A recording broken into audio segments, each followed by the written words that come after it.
لا حول ولا قوة الا باللہ العلی العظیم۔ اعوذ باللہ السمیع العلیم من الشیطان اللعین الرجیم۔ بسم اللہ الرحمن الرحیم۔ الحمد للہ رب العالمین، والصلاة والسلام علی سید الانبیاء والمرسلین سیدنا و مولانا بالقاسم محمد وآلہ الطیبین الطاہرین المعصومین المظلومین۔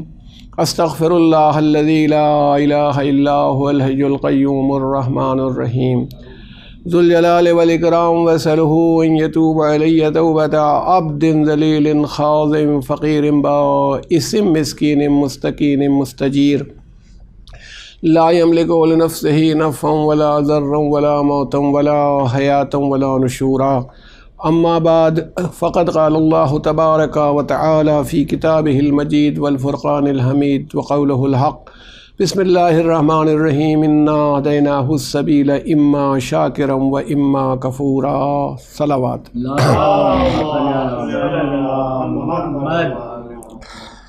عزیزان محترم اور عزاداران امام مظلوم، یہی آیہ کریمہ جس کی تلاوت کا شرف آپ کے سامنے روز حاصل کر رہا ہوں، جس میں اللہ تعالیٰ کا یہ ارشاد ہو رہا ہے کہ بے شک ہم نے بے شک سبیل یا راستے کی ہدایت کر دی ہے، اور کیا ہے کہ اما شاکرا و اما کفورا، اور انسان کے پاس اختیار ہے، اب چاہے وہ فرما بردار بن جائے چاہے ناشکرا بن جائے، اطاعت کرے یا نافرمانی کرے، یہ اس کا اختیار ہے۔ اس کے بعد اس میں یہ بھی بتایا ہے کہ یہ نہیں ہے کہ اختیار ہے تو پھر اختیار کے نتائج بھی ہیں، اگر نیک کردار ہوگا تو اس کے نتیجے میں اس کو جنت کی نعمتیں ہیں، اور اگر بد کردار ہوا اور اس نے ہماری اطاعت نہ کی تو اس کی سزائیں بھی اللہ تعالیٰ نے بیان کی۔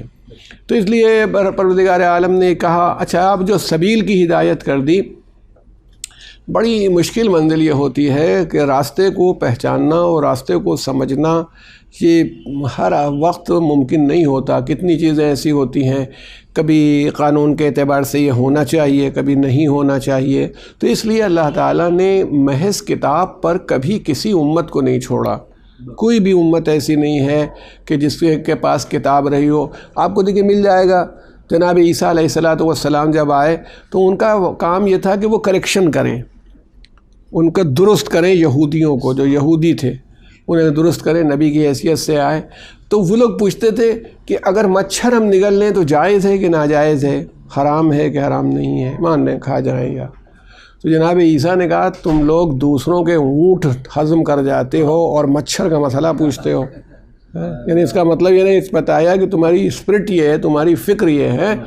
تو جو سبیل بتانے والے ہیں، جو راستہ دکھانے والے ہیں، اچھا سبیل بھی میں آپ کی خدمت میں عرض کروں کہ ایک لفظ ہے جو ہمارے یہاں بہت آتا ہے، شریعت، شریعہ جسے کہیں، چونکہ آخر میں عربی زبان میں جو ہم جیسے کج بیان اور جاہل لوگ جو ہیں سمجھ لیتے ہیں کہ جب آخر میں گولتے ہوتی ہے تو وہ ہے کی آواز دے دیتی ہے، شریعہ اس لیے ہو جاتا ہے شریعت کو۔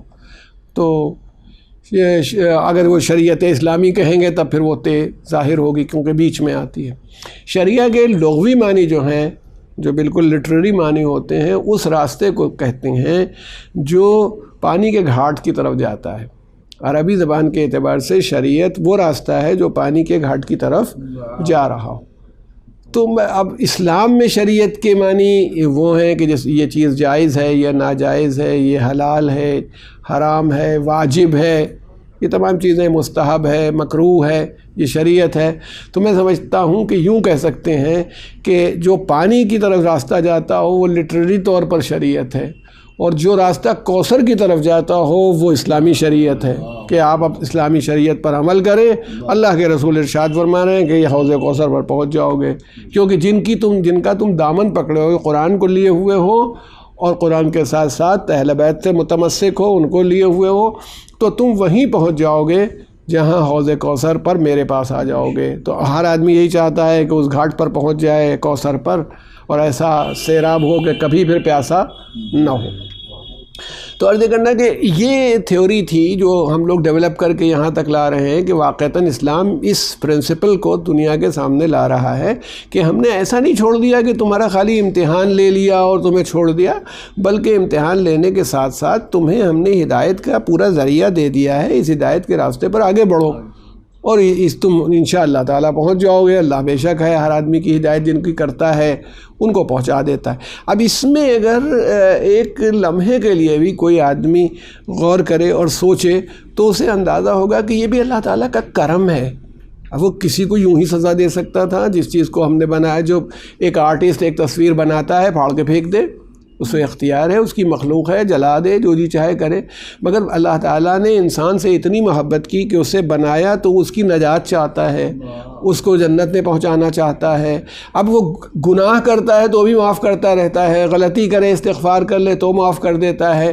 یہ سب اسی لیے ہے کہ انسان سے پروردگار عالم محبت کرتا ہے، اور ہدایت بھی محبت ہی کا نتیجہ ہے۔ ہدایت کر دی کہ ہدایت کے راستے کے اوپر تم بڑھو اور آگے چلو۔ میں نے کل آپ کی خدمت میں عرض کیا تھا کہ اسلام کا ایک اصول مساوات ہے، ایکویلٹی جو اسلام کی ہے، وہ ایکویلٹی یہ ہے کہ اس میں کسی طرح کا یہ باعث نہ ہو، کالا ہے، گورا ہے، بڑی نسل کا ہے، چھوٹی نسل کا ہے۔ اسلام سے پہلے یہ بہت تھا، عربوں کا۔ آج بھی میں کہتا ہوں جب آپ جائیے اور عربوں سے تو ان کا دماغ وہی ہوتا ہے، بالکل پاگل ہوتے ہیں، اپنے کو سمجھتے ہیں کہ ہم کوئی چیز ہیں۔ وہ ٹرمپ کے سامنے تو سجدہ ریز ہونے کو تیار رہتے ہیں، مگر کوئی عام مسلمان چلا جائے تو اس کو کچھ سمجھتے نہیں، مجبور ہیں کہ وہی حج کے موقع پر جو لوگ آتے ہیں تو ان کی اکانومی اسی کے اوپر منحصر ہے، اسی لیے ورنہ شاید آنے بھی نہ دیتے اور یہ بھی ہوتا۔ تو کہنا یہ ہے کہ یہ سب لوگ ہیں۔ اللہ کے رسول نے کیا فرمایا؟ میں ہر عربی اور عجمی کے لیے آیا ہوں، کالا سرخ ہو، سفید ہو، کالا ہو، گورا ہو، ہمارے یہاں کوئی تفریق نہیں ہے۔ اللہ کے اعتبار اللہ نے تمام بندوں کو بندہ بنایا اور میں سب کے لیے مبعوث ہوا ہوں، یہ اللہ کے رسول نے ارشاد فرمایا۔ ایک باعث اور تھا جو اسلام سے پہلے تھا، ایک تعصب اور بھی تھا، اور وہ تعصب جینڈر باعث تھا، مرد اور عورت کا۔ وہ خالی عرب میں نہیں تھا، ہر جگہ تھا۔ وہ دنیا میں جس جگہ آپ جن مذہبوں میں جائیے آپ کو یہ تعصب نظر آئے گا کہ مرد ہے اور عورت ہے۔ یہ ایک تعصب آپ کو یا باعث یہ ملے گا۔ اچھا اب دیکھو، جناب عیسیٰ علیہ السلام تو ان کی ماں جناب مریم تھیں، وہ ایک شریعت لے کے آئے۔ عیسائی کیا کہتے ہیں؟ جناب مریم کو مقدس بھی مانتے ہیں، اور عورت کے لیے یہ ہے کہ یہ ٹول آف دا ڈیول ہے، یہ شیطان کا ہتھیار ہے، وہ اوزار ہے جس سے شیطان بہکاتا ہے۔ یعنی عورت، وہی عورت جو جناب مریم جیسی مقدس خاتون ہے، اسی کو کہہ رہا کہ یہ ٹول آف دا ڈیول ہے، ایک چیز۔ دوسری بات دیکھیے، یہودیوں کے یہاں تو اور بھی مصیبت ہے۔ جیسے آپ کہتے ہیں، نماز پڑھتے ہیں تو کہتے ہیں الحمدللہ رب العالمین، ساری تعریف ساری حمد اللہ کے لیے ہے جو عالمین کا بنانے والا ہے، عالمین کا رب ہے، پالنے والا ہے، آپ کہتے ہیں۔ اس کی تعریف کیا ہے یہودی کی؟ یا اللہ تیری حمد ہے کہ تو نے مجھے عورت نہیں بنایا، یہ ہے تو تیری حمد ہے کہ تو مجھے عورت بھی بنا سکتا تھا، مگر تیری حمد ہے کہ میں مرد ہوں، تو نے مجھے عورت نہیں بنایا۔ اب دیکھیں، آپ تعلیم دیکھیے، ان مذہبی کتابوں کی تعلیم دیکھیے کہ وہ جہاں تھا جناب حوا نے بہکا دیا، اگر جناب حوا نہ ہوتی تو نہ حضرت آدم بہکتے، نہ وہ تھا، انہوں نے کہا تو بہکا دیا۔ حالانکہ جناب آدم جو تھے وہ نبی تھے، انہیں اللہ نے اپنا خلیفہ بنایا تھا، تو ان کے اوپر تو بڑا چارج بنتا ہے بنسبت ایک عام عورت کے جس کو کوئی منصب نہیں دیا تھا اللہ نے۔ مگر قرآن نے دیکھیے یہ نہیں کہا، قرآن میں ایک فوسوس لہم الشیطان، شیطان نے ان دونوں کے دل میں وسوسہ پیدا کیا، نہ عورت کو کہا نہ مرد کو، دونوں کے دل میں وسوسہ ڈال دیا۔ اس کا مطلب یہ ہے کہ وہاں اللہ تعالیٰ، اچھا یہ ذات پروردگار، نہ وہ مرد ہے نہ عورت ہے، نہ اس کسی لم یلد ولم یولد، نہ اس کو کسی نے جنا ہے نہ اس نے کسی کو جنا ہے، ولم یکن لہ کفوا احد، نہ اس کا کوئی پیرالل ہے، نہ وہ عورت کوئی اس کی پیرالل ہے، نہ مرد ہے۔ تو جینڈر بائس کا تو اسلام میں خاتمہ ہو جاتا ہے جیسے ہی عالمین کے رب کی طرف انسان کی نظر جاتی ہے، یہ باعث ختم ہو جاتا ہے۔ مگر آپ دیکھیے کہ اتنی خراب صورتحال پیدا ہو چکی تھی اس وقت عرب سماج میں بھی، کہ جب قرآن خود کہتا ہے کہ ہم زندہ درگور کی جانے والی لڑکی سے پوچھیں گے وَإِذَا الْمَوْءُودَةُ سُئِلَتْ بِأَيِّ ذَنبٍ قُتِلَتْ، جب جس لڑکی کو زندہ دفن کر دیا گیا اس سے پوچھیں گے کہ کون سا ایسا گناہ تھا جس کی وجہ سے وہ زندہ دفن کر دی گئی، یہ سوال ہم کریں گے۔ وَإِذَا الْمَوْءُودَةُ سُئِلَتْ بِأَيِّ ذَنبٍ قُتِلَتْ، یہ کہا ہے۔ اب آپ یہ بتائیے کہ وہ سماج عورتوں کو، لڑکیوں کو کیوں دفن کر دیتا تھا؟ اسی لیے کہ اس کو سمجھ نہیں رہا ہے۔ یہ بنی ہاشم تو وہ جناب اسماعیل علیہ السلام کی شریعت پر، حضرت ابراہیم کی شریعت پر باقی تھے، اس لیے خواتین آپ کو موجود ملتی ہیں، چاہے وہ ام ہانی ہوں، چاہے وہ جناب صفیہ ہوں، جناب حمزہ کی بہن، یہ سب شخصیات ملتی ہیں، لیکن عموماً عام طور پر یہی کرتے تھے عرب۔ کتنی بچیاں پیدا ہوئیں، یا تو پیدا ہوتے ہی دفن کر دیتے تھے، یا جب بڑی ہو جاتی تھیں تو ایک کوڈ جملے کا استعمال کرتے تھے، اپنی بیوی سے کہتے تھے اس کو تیار کر دو، اس کی بہنوں کے پاس پہنچاؤں۔ اب بتائیے، یہ وہ سماج تھا جس کے اندر قرآن اتر رہا ہے، جس کے اندر اللہ کے رسول آ رہے ہیں، اور شاید یہی وجہ تھی کہ اللہ تعالیٰ نے بیٹے دیے اللہ کے رسول کو، اپنے رسول کو، اپنے محبوب کو بیٹے بھی عطا فرمائے، مگر اٹھا لیے، باقی کس کو رکھا؟ ایک بیٹی کو باقی رکھا، اور گویا دنیا کے سامنے یہ منظر پیش کر دیا کہ بیٹی بھی اتنی اہم ہو سکتی ہے کہ اس کے آنے پر اللہ کے رسول خود کھڑے ہو جائیں۔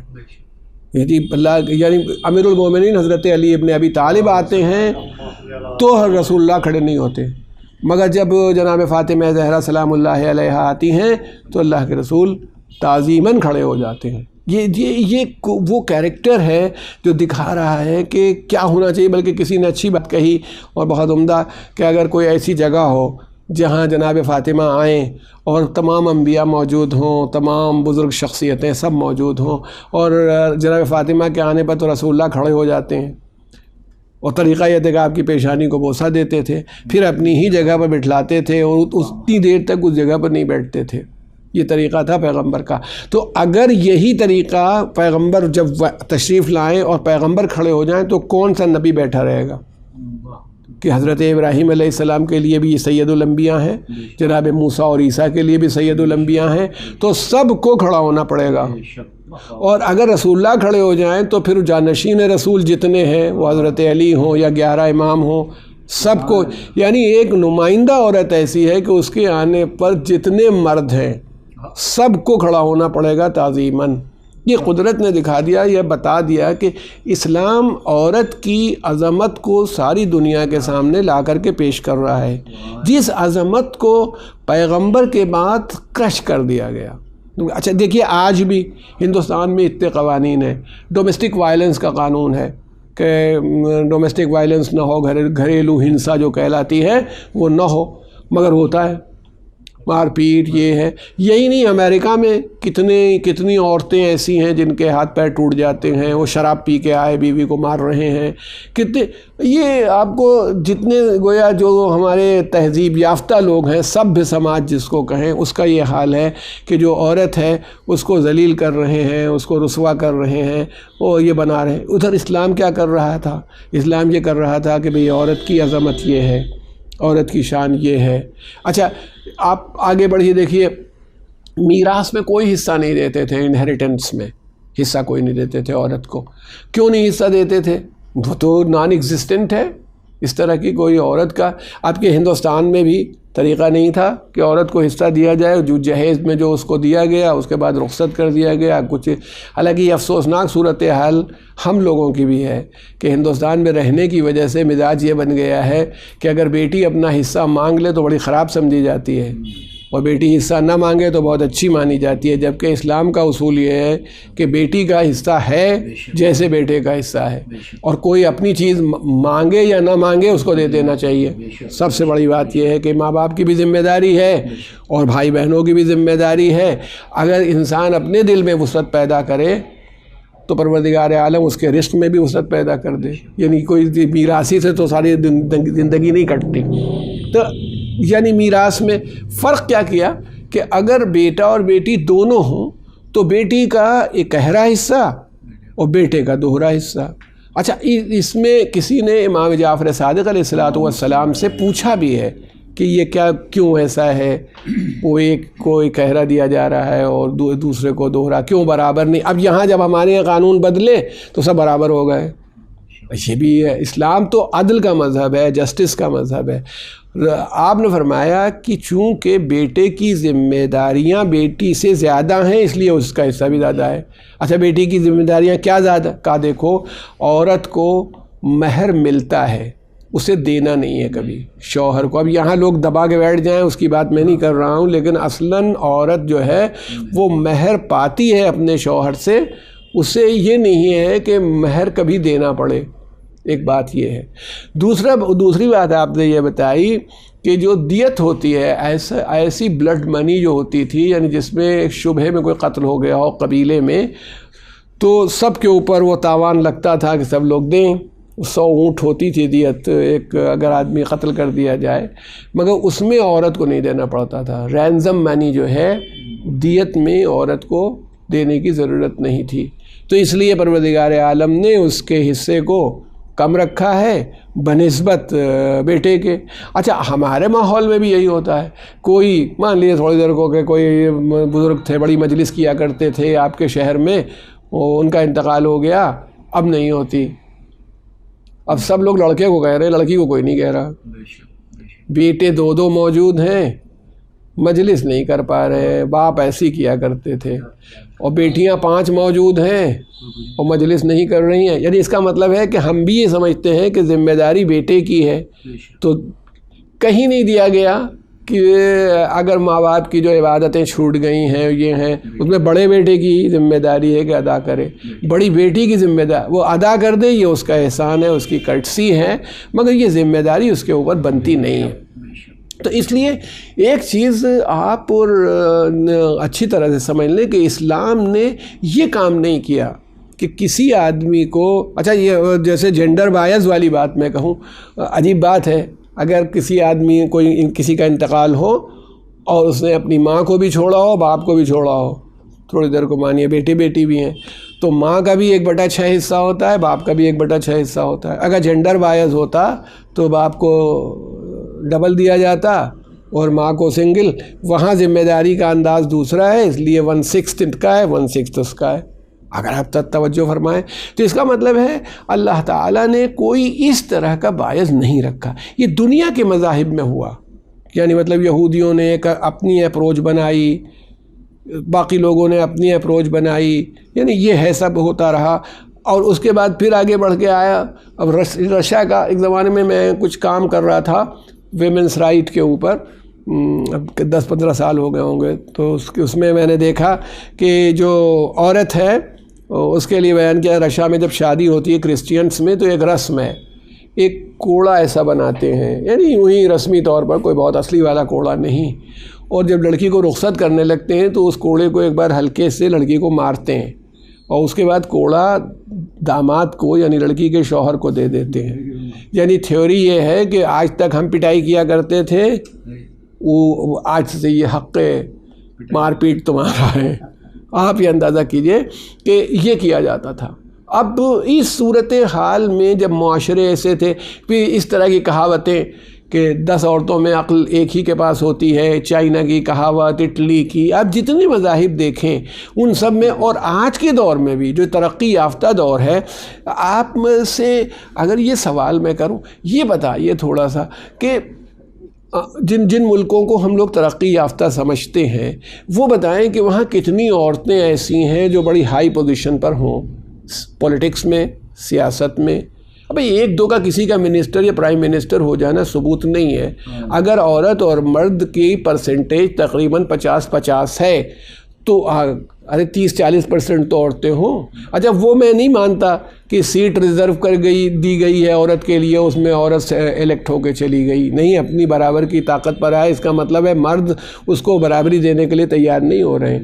یہ ہے نا, یہ پالیسی جو ہے ساری دنیا میں, امریکہ میں دیکھ لیجئے, ہمیں نہیں معلوم, لیکن اگر آپ لیجئے کتنی ججز عورتیں ہوئی ہیں, چیف جسٹس. خود انڈیا میں اگر وہ ایک کا دکا وہ ایک بی فاطمہ ہو گئی تھیں, وہاں پر سپریم کورٹ کی جسٹس ہو گئی تھیں. تو وہ ایک دو سے کوئی بات نہیں ہے. اصلاً یہ بتائیں کہ اس وقت اگر میں گنوں کہ بھئی سپریم کورٹ میں اور ہائی کورٹ میں اتنے ججز ہیں، اس میں عورتیں کتنی ہیں، تو معلوم ہو جائے گا کہ کیا پوزیشن بن رہی ہے. اگر میں ابھی گنوں کہ صاحب یہ جو پوسٹ ہے یونیورسٹی میں اتنی ٹیچرز ہیں، اس میں عورتیں کتنی ٹیچر ہیں، تو پتہ چل جائے گا کہ عورتوں کا کوئی ریپرزنٹیشن آپ کو نہیں ملے گا. اسلام نے دیکھیے یہ نہیں کہا، اسلام نے عورت اور مرد کی برابری کی بات تو کی ہے، مگر جاب کی وجہ سے نہیں، ان کی جینڈر کے اعتبار سے نہیں، بلکہ یہ دیکھے رکھا دو چیزیں ہیں میرے محترم سامعین، اس پر غور کر لیں کہ ایکوالٹی اور آئیڈینٹیکلنس میں فرق ہوتا ہے. برابری اور چیز ہوتی ہے، ایک جیسا ہونا اور ہوتا ہے. عورتوں کو ڈکلیئر یہ کیا گیا، یہ کہا گیا ہے کہ وہ مرد کے برابر ہے. اگر من عمل صالحا من ذکر او انثی وهو مؤمن فلنحیینہ حیاۃ طیبہ، مرد ہو یا عورت ہو اگر نیک عمل انجام دے اور مومن بھی ہو تو اللہ کہتا ہے ہم اسے پاکیزہ زندگی گزر کروائیں گے. تو آئیڈینٹیکل ایک جیسے نہیں ہیں. اچھا آپ کسی چیز میں ان کو ایک جیسا نہیں پائیں گے، نہ ان کی فزیولوجی ایک جیسی ہے، نہ ان کی فنکشنز ایک جیسے ہیں. یہ تو نہیں ہو سکتا کہ ایک بچہ ماں کے پیٹ سے پیدا ہوا تو دوسرا باپ کے پیٹ سے پیدا ہوگا، یہ بھی نہیں ہے. پرورش کے جو جذبات عورت کے ہوتے ہیں وہ مرد کے نہیں ہوتے. یہ ہمارے سامنے ساری تھیوریز اور ساری سچویشنز موجود ہیں. تو اس لیے میں آپ سے یہ عرض کرنا چاہتا ہوں کہ اگر کبھی بھی آپ اس پر سنجیدگی سے غور کریں گے تو یہ ہے کہ اسلام نے عورت کو اس کا وہ مقام دیا جو ہونا چاہیے تھا، اور اس کے لیے اس کی عظمت کا قائل ہوا. یہ بات نہیں کہ اس نے جاب اگر کرنا ہی پڑ جائے، ضرورت پڑ جائے تو کر لے، مگر یہ کہ ذمہ داری نہیں رکھی. اس کو کیا ذمہ داری دی کہ وہ گھر کو سنبھال لے، شوہر کی ذمہ داری دی کہ وہ باہر سنبھال لے. تو دونوں کے اپنے اچھا جو جذباتی طور پر کبھی کبھی ہوتا ہے عورتیں ہمارے تو کلاس میں اس طرح کی دقتیں بہت آتی ہیں. اب سوال یہ اٹھائے جاتے ہیں کبھی کبھی کہ جیسے مردوں کو طلاق دینے کا حق ہوتا ہے عورتوں کو کیوں نہیں. میں کہ بھئی ایک وجہ تو سب سے سامنے ہی کی ہے، طلاق ڈبل تو یوں ہی ہو جائے گی. ان کو دی گئی طلاق، کچھ یہ دے دیں گے کچھ وہ دے دیں گی. خیر یہ تو مذاق کی بات ہے، لیکن میں نے ان سے کہا کہ دیکھیے طلاق دینے کا حق مرد کو دیا گیا، عورت کو اس لیے نہیں دیا گیا کہ مرد کے اوپر بہت سے ریسٹرینٹ ہیں. کیونکہ طلاق دینے کے بعد جو عورت ہے وہ مہر تو اپنا پورا وصول لے گی ابھی. دوسری بات طلاق دینے کے بعد بچوں کو چھوڑ کے جا سکتی ہے، اور ہندوستان میں تو لاء کے حساب سے اس کو مینٹیننس وغیرہ دینا پڑے گا. یہ سب شوہر کی ذمہ داری ہوگی کہ وہ ادائیگی کرے. تو اس لیے چونکہ اس کے جو آفٹر ایفیکٹس ہیں وہ سب شوہر پر پڑنے والے ہوتے ہیں، تو اسی لیے حق طلاق اس کو دیا گیا ہے کہ غور و فکر کر لے، سوچ سمجھ لے، اور اگر اس کو یہ بات سمجھ میں آتی ہے کہ طلاق دینا چاہیے تبھی طلاق دے. عورت کے یہاں اللہ تعالیٰ نے ایک نظام رکھا ہے، ایک جذباتیت رکھی ہے. یعنی یوں کہیں کہ وہ سینٹیمنٹل زیادہ ہوتی ہے، اور سینٹیمنٹل اس لیے زیادہ ہوتی ہے کہ بچے کی پرورش نہیں ہو سکتی ہے جب تک جذبات نہ ہو. یہ عقل سے نہیں ہو سکتی ہے. اس کے لیے محبت میں سینٹیمنٹس کی ضرورت ہوتی ہے، اور عورت کے پاس وہ سینٹیمنٹس موجود ہوتے ہیں. اس لیے ضرورت تھی کہ عورت کے فنکشنز الگ ہوں. اب جیسے میں کہوں کہ کربلا میں محمد صلی اللہ علیہ وسلم نے جب شہادت ہو گئی ہے، یعنی جب حضرت عبداللہ ابن عمیر کلیبی لڑ رہے تھے تو اس وقت ان کی بیوی نکل آئی تھی، ہاتھ میں وہ لے کر کے کچھ ہتھیار لے کر کے نکل آئی تھی گرز. تو مولا نے فرمایا کہ تمہارے اوپر سے جہاد ساقط ہے، خیمے میں جاؤ. اچھا دیکھیے کچھ چیزیں ایسی ہیں دین میں کہ دیکھیے عورت کو کا قلب نرم و گداز بنایا گیا ہے. اچھا کسی کو قتل کرنے میں تھوڑی سی سختی تو ہے ہی. یعنی دیکھیے عورت بھی اپنے ہاتھوں سے قربانی کر سکتی ہے کہ جانور لیا مینا میں. آپ ماشاءاللہ جو لوگ حاجی تشریف فرما ہیں اور سن رہے ہیں وہ جانتے ہیں، ہم نے تو نہیں دیکھا وہاں عورتیں گئی ہوں.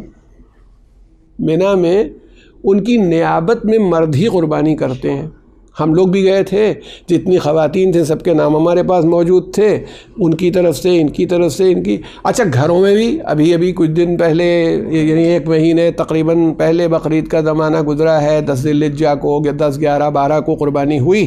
میں پوچھتا ہوں جو 10، 11، 12 کو قربانی ہوئی ہے اس میں عورتوں نے کتنی کی ہے؟ عورتوں کی طرف سے تو قربانی ہوئی مگر عورتوں نے چھری نہیں چلائی. تو کیوں نہیں چلائی؟ کہ اللہ تعالیٰ ان سے جن جذبات کو چاہ رہا ہے وہ پاکیزہ، سینٹیمنٹل جذباتیت اور بہت ہی ایک سافٹ ہارٹ چاہ رہا ہے.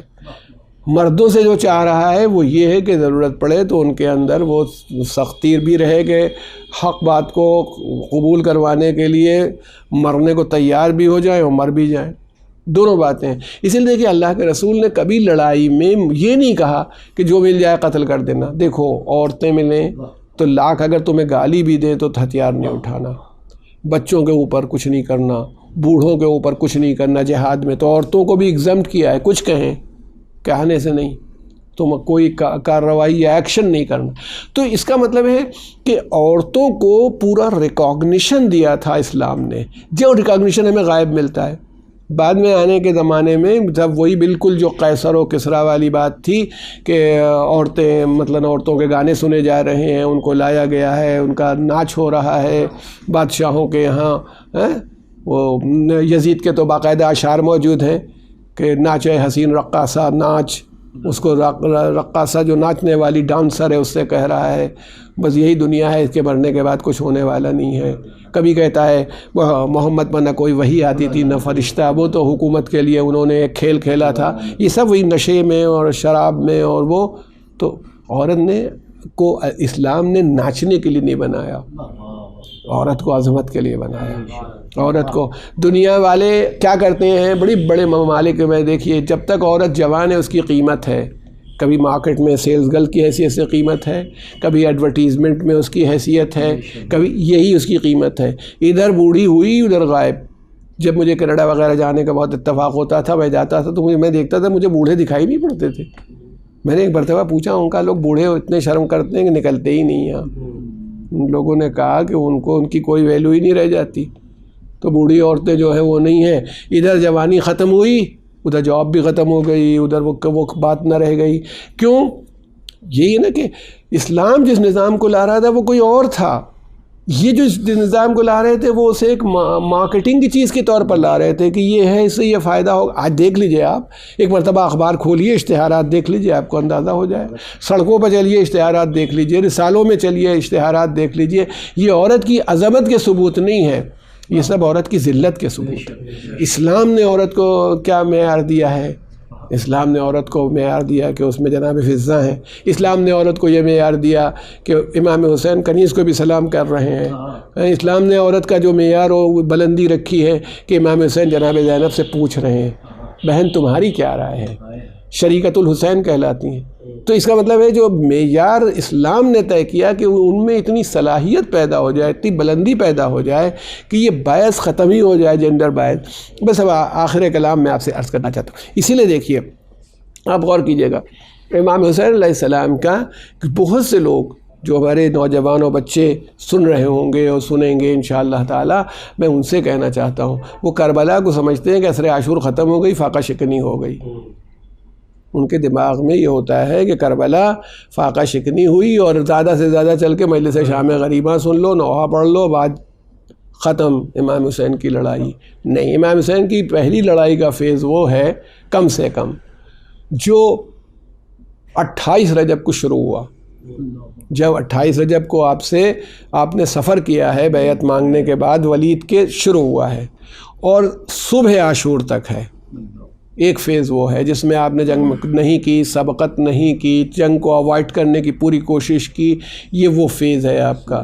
اس میں آپ نے لوگوں کو بلایا بھی، جو اس قابل تھے کہ شریک شامل ہو سکتے تھے ان کو لیا بھی، جو اس قابل نہیں تھے ان کی کوئی مدد نہیں لی. یہ سب آپ نے کر کے پورا لشکر ترتیب دیا صبح عاشور تک. یہ پہلا فیز امام حسین علیہ السلام کی کربلا اور اس لڑائی اور اس جنگ اور اس اصول پرستی پر تھا. اگر آپ دیکھیں دوسرا فیز وہ ہے جو جب پسر سعد نے کہا لشکر والوں گواہ رہنا، پہلا تیر حسین کی طرف میں رہا کر رہا ہوں. یہ دوسرا فیز ہے، اور یہ ختم ہوتا ہے جب امام حسین علیہ الصلوۃ والسلام کا سر نوک نیزہ پر آ جاتا ہے. جس سے دیکھیے لڑائی اب تو آج کے دور میں تو ہم لوگ اچھی طرح سمجھ سکتے ہیں کہ جنگ 10 منٹ میں نہیں ختم ہوتی ہے. کبھی ایک مورچہ ہوتا ہے، کبھی دوسرا مورچہ ہوتا ہے، کبھی تیسرا مورچہ ہوتا ہے، الٹیمیٹلی کیسے فیصلہ ہوگا. حالانکہ امام حسین علیہ الصلوۃ والسلام کی ساری لڑائیوں میں اسی وقت فیصلے ہوئے.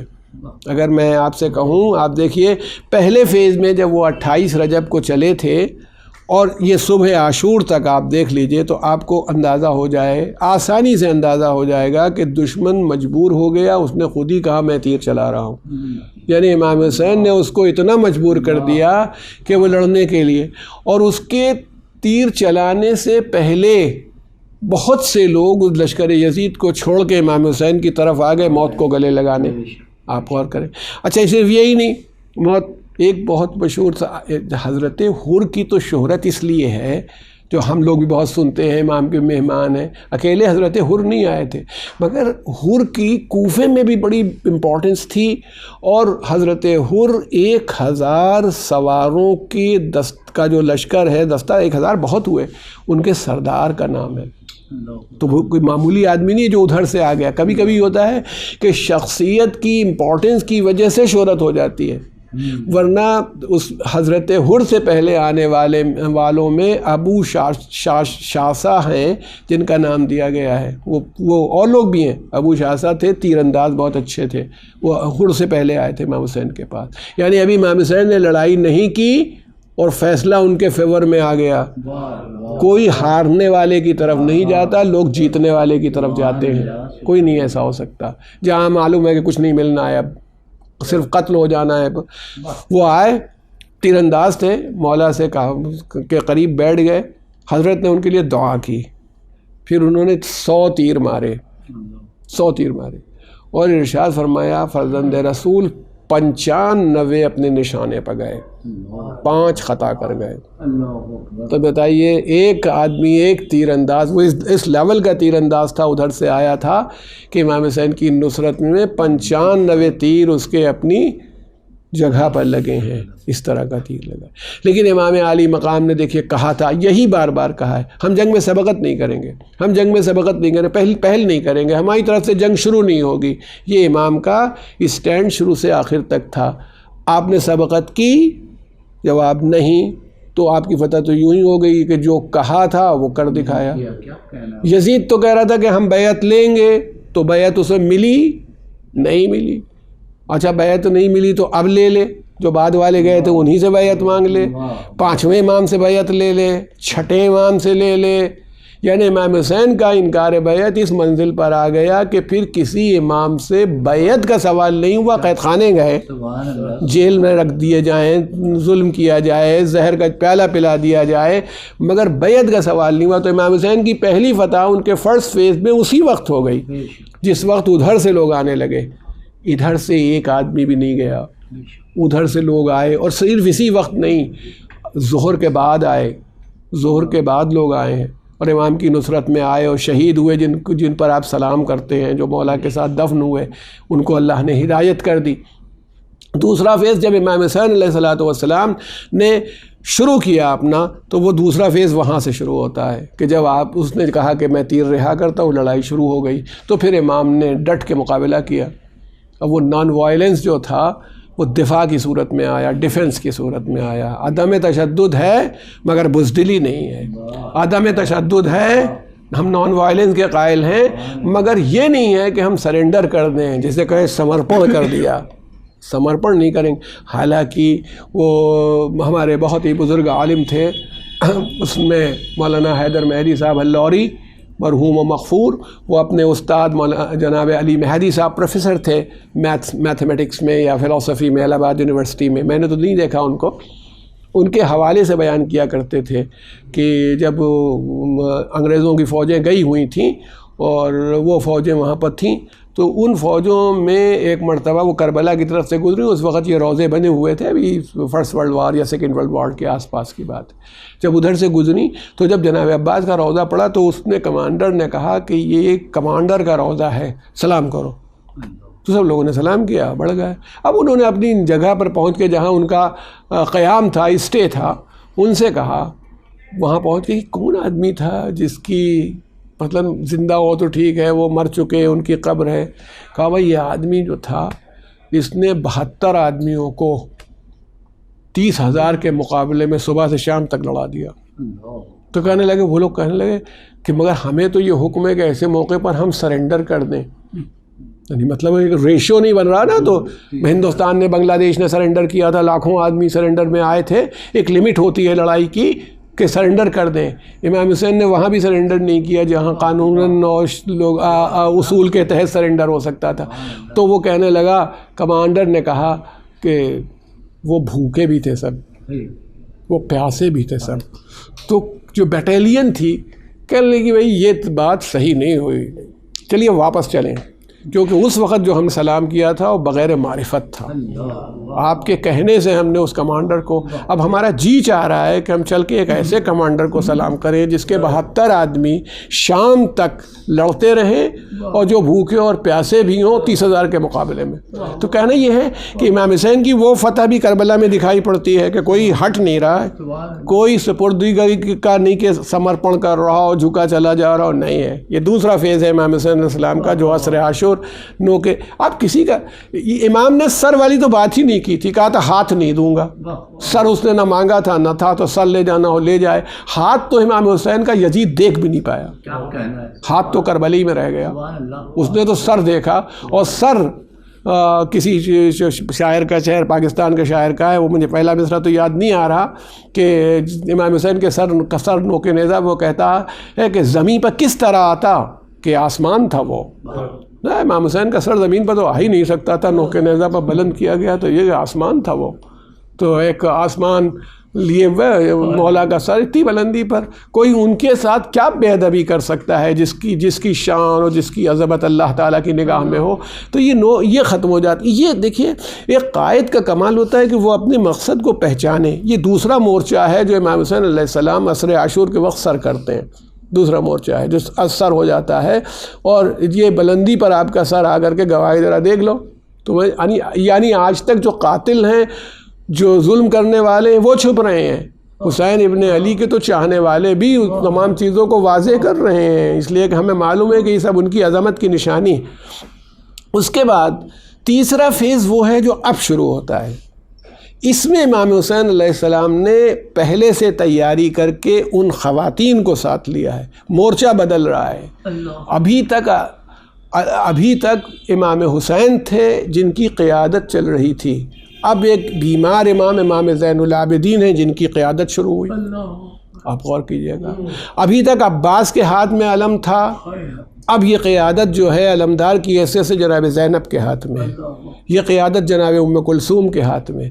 سپاہی بدل گئے، پہلے علی اکبر تھے، قاسم تھے، اب سپاہی سکینہ ہیں، اب سپاہی رقیہ ہیں، اب سپاہی فاطمہ کبریٰ ہیں۔ یہ سارے سپاہی امام حسین علیہ السلام کے۔ اور انہوں نے، آپ بتا دیجئے، کربلا میں جتنی جگہ تھی ساری لڑائی اتنی دور میں لڑی ہے، ان کی لڑی ہوئی لڑائی ان خواتین کی کہاں تک گئی؟ عظمت کربلا میں امام حسین نے خواتین کے کردار کو اتنے بلندی پر لا کے دیا کہ انہوں نے کوفہ بھی فتح کیا اور دمشق کو بھی فتح کر دیا، کہ یہ سمجھ لیجیے کہ یک حسین رقم کرد دیگر زینب، جو اگر حکایت عشق دیکھی جائے تو اس کے دو باب ہیں، ایک کربلا ہے، دوسری دمشق ہے۔ کربلا کو فتح کرنے کا سہرا امام حسین کے ہاتھ میں ہے، دمشق کو فتح کرنے کا سہرا جناب زینب کے ہاتھ میں ہے۔ اس کا مطلب اگر خواتین نہ ہوتیں تو قیامت آ جاتی، اور وہ یوں ہوتی کہ پتہ ہی نہیں چلتا کہ کربلا میں کیا ہوا۔ ان بیویوں کے ہونے سے کربلا ہو گئی۔ یہ بتائیے کہ اس منزل پر لا کر کے کربلا کو کھڑا کر دیا، یہ امام حسین کا کارنامہ تھا۔ اسی لیے میں یہ کہتا ہوں کہ آپ بتائیے، اگر جناب رباب اپنے بچے کو کہتی میں دوں گی نہیں، اگر مان لیجیے 6 مہینے کا بچہ تھا، اس کو کہتی جناب امام حسین علیہ السلام سے کہ میں ہرگز آپ کو نہیں دوں گی، میرا 6 مہینے کا بچہ ہے، یہ قربان ہو جائے، مجھے گوارا نہیں ہے۔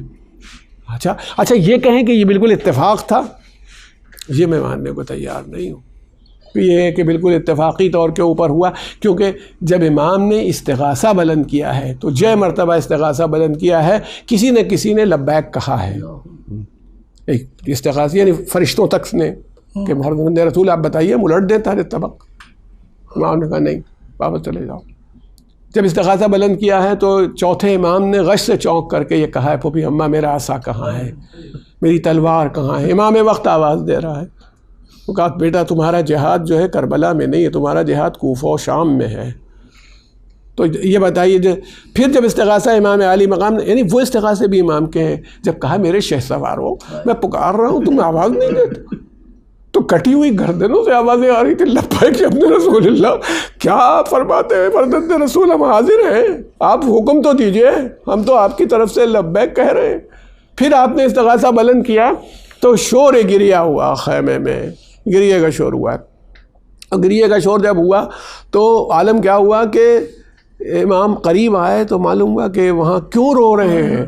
کہا جناب زینب نے کہا بھیا جب تم آواز دے رہے تھے تم کہہ رہے تھے کہ حل من ناصر ینصرنا وحل من مغیث یغیثنا, تو یہ جو بچہ گہوارے میں تھا اس نے اپنے کو گہوارے سے گرا دیا. امام نے کہا لاؤ بچے کو لاؤ. جناب رباب نے جو بات کہی جو میں نے پڑھی ہے تو جناب رباب فرمانے لگیں کہ آپ لے جا رہے ہیں تو میں اس کو تیار کر دوں, آپ لے جا رہے ہیں تو تیار کر دوں. تو امام حسین رکے, جناب رباب لے گئیں. اور کہا جاتا ہے کہ آپ نے ایک سبز رنگ کا کرتا پہنایا جو آپ کے قد سے بھی زیادہ تھا, جناب علی اصغر کے قد سے زیادہ تھا, اور لائیں تو کانوں میں کچھ کہتی ہوئی آئیں. تو امام حسین اس موضوع پر آپ خود سوچئے کہ یہ حالات ہیں, ساری شہادتیں ہو چکی ہیں, اس بچے کو ننھے سے بچے کو لے کر کے جانا ہے میدان قتال میں. پوچھا رباب بچے سے کیا کہہ رہی تھیں؟ کہا میں نے کہا میرے لال اب تم میدان کربلا میں خود اپنے بابا کے ناصر بن کے جا رہے ہو, خیال رہے, اور جب تک کوئی ناصر رہا ہے تمہارے بابا کو کوئی زخم لگا نہیں ہے, اس لیے اس کا خیال رکھنا. اور دیکھو جب وہاں پہنچ جانا تو اپنے لب تر نہ کرنا جب تک تمہارا بابا نہ آ جائے, میرے دودھ کی لاج رکھ لینا. عجب عجب منظر ہے. جناب علی اصغر کو امام حسین کے ہاتھوں میں دیا, حضرت نے بچے کو لیا, اس پر ابا کا سایہ کیا, میدان قتال میں آئے. دشمن سمجھ رہے ہیں شاید قرآن لے کے آ رہے ہیں, اب قرآن سے مانگیں گے, مدد مانگیں گے کہ تمہیں قرآن کا واسطہ ہے, مگر ایک مرتبہ آپ نے جب ابا کا سایہ ہٹایا تو ایک کملایا ہوا پھول آپ کے ہاتھوں میں تھا. میں تو کسی شاعر نے بہت اچھی بات کہی تھی, مصرے تو یاد نہیں رہ جاتے, اس نے یہی کہا تھا کہ سب کے تو نقش قدم مل جاتے ہیں کربلا میں, علی اصغر کے نقش قدم نہیں مل سکتے, کیونکہ اور سب کی سواریاں تھیں مگر علی اصغر کی سواری کا جواب نہیں, کیونکہ امام معصوم کے ہاتھ پر آیا. کوئی بھی وہ گھوڑے کے اوپر بیٹھ کے آئے گا, ذوالجناح پر بیٹھ کے جائے, مگر علی اصغر گھوڑے پر نہیں آئے, ذوالجناح پر نہیں آئے, ایک معصوم امام کے ہاتھوں پر آئے. تو نقش قدم ملنے کا سوال نہیں, عمل تو تب کرے گا جب نقش قدم دیکھ لے. چلے گا کون علی اصغر کے راستے کے اوپر؟ بچہ آیا, امام نے دامن ہٹایا, کہا اس کی ماں کا دودھ خشک ہو گیا ہے, یہ پیاسا بھی ہے, تمہارے خیال میں گناہ گار ہوں؟ اگر میں گناہ گار ہوں تو یہ بچہ تو گناہ گار نہیں ہے. اچھا چلو میں اس کو زمین پہ لٹائے دیتا ہوں. اب آپ بچھائی, زمین پر لٹایا اور کہا کہ تم مجھے نہ صحیح اسے پانی پلا دو, اپنے ہاتھوں سے پلا دو. ایک یعنی یہ عجب عالم تھا, پلا بھی دیتے, مگر وہ عمر ابن سعد کو جو ڈائریکشن تھا ابن زیاد کا کہ ایک قطرہ آپ نہ ملنے پائے, وہ ڈرتا تھا, دنیا کا حریص تھا, اس لیے اس کو یہ تھا کہ اگر یہ ہو گیا تو سارا کام بگڑ جائے گا. تو اس نے اس موقع کے اوپر ہرملا سے کہا کہ اقطع کلام الحسین, حسین کے کلام کو قطع کر دو. یعنی یہ نہیں کہہ سکا کہ علی اصغر کو شہید کر دے, بلکہ کہا اقطع کلام الحسین. ہرملا نے تیر چلے کمان میں جوڑا ہے, اور یہ بار بار ذاکرین پڑھتے رہتے ہیں تو یقیناً مستند ہوگا کہ 3 مرتبہ کمان جھکائی ہے. یعنی وہ نشانہ لینے کے بعد نیچے کمان جھکا کے تیر کو نکالنا ہے, پھر سے نشانہ لینا. تو تیرا کیا حال ہو گیا ایک بچے کو تو, یعنی آپ یہ بتائیے. اس نے کہا ہے جناب مختار کے دربار میں جب گرفتار ہو کے لایا گیا ہے تو کہا ہے کہ اگر لوہے کی 6 چادریں لگا دی جائیں اور میں تیر ماروں تو رکے گا نہیں تیر, 6 چادروں کو پار کر جائے گا میرا تیر. اور ذاکرین پڑھتے ہیں یقیناً ہوگا کہ تیر کا جو سائز تھا, جو لینتھ تھی, وہ جناب علی اصغر کی کہ اپنے قد کی 3 گنا تھی. اس کا وزن جو تیر کا تھا وہ بھی جناب علی اصغر سے زیادہ تھا. اس نے تین اس کے اندر پھل لگے ہوئے تھے, جیسے تیر سے شعبہ جو کہلاتا ہے کہ بیچ میں ایک پھل اور 2 پھل ادھر تھے, اور اس نے تیر مارا تو کہتا تھا اس نے کہا 3 بار جھکانے، جب اس نے کیوں جھکا لیتے ہو، کہا میں جب تیر لگانا چاہتا ہوں تو کوئی ایک بی بی مجھے نظر آتی ہے جو اپنی گردن رکھے دیتی، مجھے نشانہ نہیں ملتا۔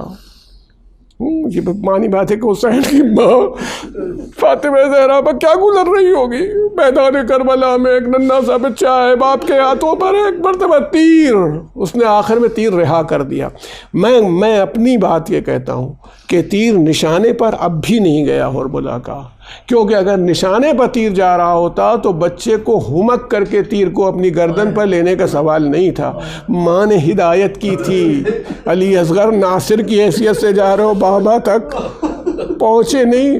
بیان کیا جاتا ہے کہ تیر جو تھا اس کا عالم یہ ہوا کہ اتنی طاقت تھی اس میں کہ بچہ الٹ گیا امام کے ہاتھوں میں، جو منقلب ہونا آپ سنتے رہتے ہیں کہ پورا جو جس طرح سے کوئی آدمی چت لیٹا ہوا ہو تو پشت پر آ جائے، اس طرح الٹ گیا اور بازو میں امام علی مقام کے تیر پیوست ہوا اور علی اصغر کے پیوست تھا۔ میں ایک بات پوچھنا ہوں آپ سے، مجھے بھی بہت تکلیف ہوتی ہے جب جناب علی اکبر کے لاشا لانے کی روایت میں پڑھتا ہوں، آپ سنتے ہیں یا کوئی پڑھتا ہے، میں سنتا ہوں، مجھے ہوتی ہے کہ بار بار مولا رکھ دیتے تھے لاشے کو بار بار، اور پھر یہ سوچتا ہوں کہ کیسے آپ نے وہ نکالا۔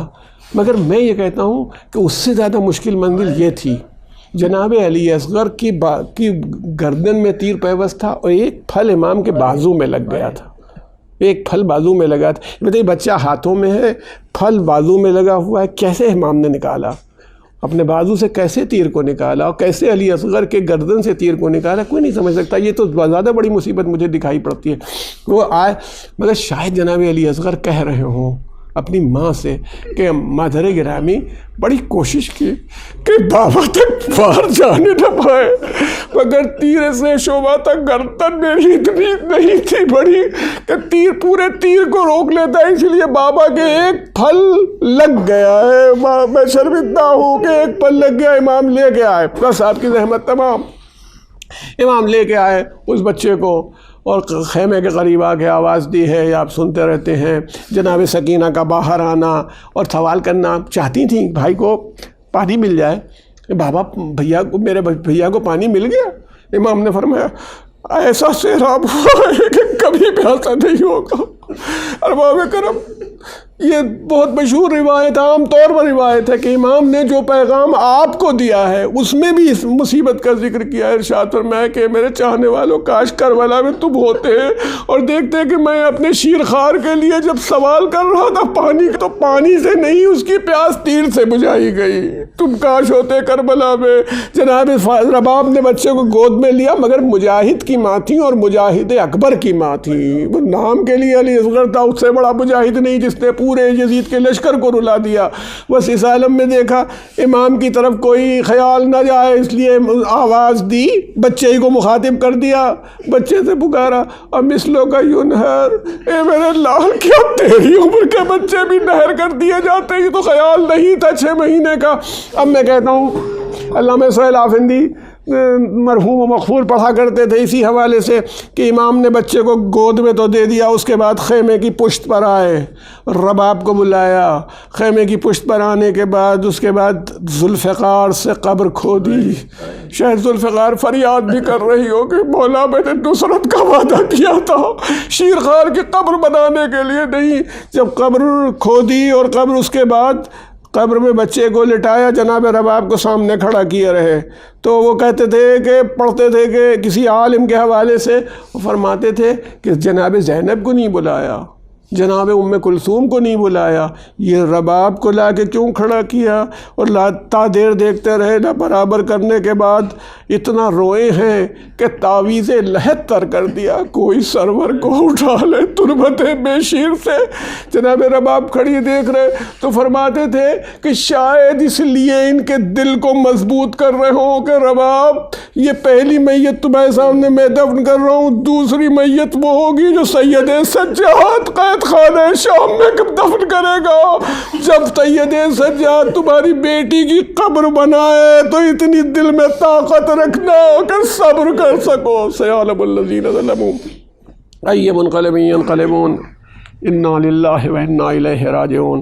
الہی بحق الزہرا و ابیہا و بالہا و بنیہا، پروردگارا ہماری سزائے مختصر کو قبول فرمائے، آنسوؤں کو رومال زہرا میں جگہ عطا فرما۔ یا اللہ جو بیمار انہیں شفاء کاملہ وعاجلہ عطا فرما، جو بے روزگار ہیں انہیں روزگار مرحمت فرما، پرچم حق کو سربلند فرما، پرچم باطل کو سرنگوں فرما دے۔ پروردگارہ ہمارے امام کے ظہور میں تعجیل فرما دے اور ہمیں ان کے اعوان و اصحاب و انصار میں قرار دے۔ آپ حضرات ایک مرتبہ زحمت کریں اور سورہ حمد کی تلاوت کر کے تمام حاضرین جو ہیں جناب عالم بھائی ان کے مرحومین و مرحومات اور پروردگارہ اس کے علاوہ جو مومنین و مومنات ہیں یا اللہ جو عزاداران امام مظلوم جو بالخصوص جو مر چکے ہیں چاہے مرد ہوں یا عورت ہیں ان سب کو ایصال فرمائے۔ بسم اللہ۔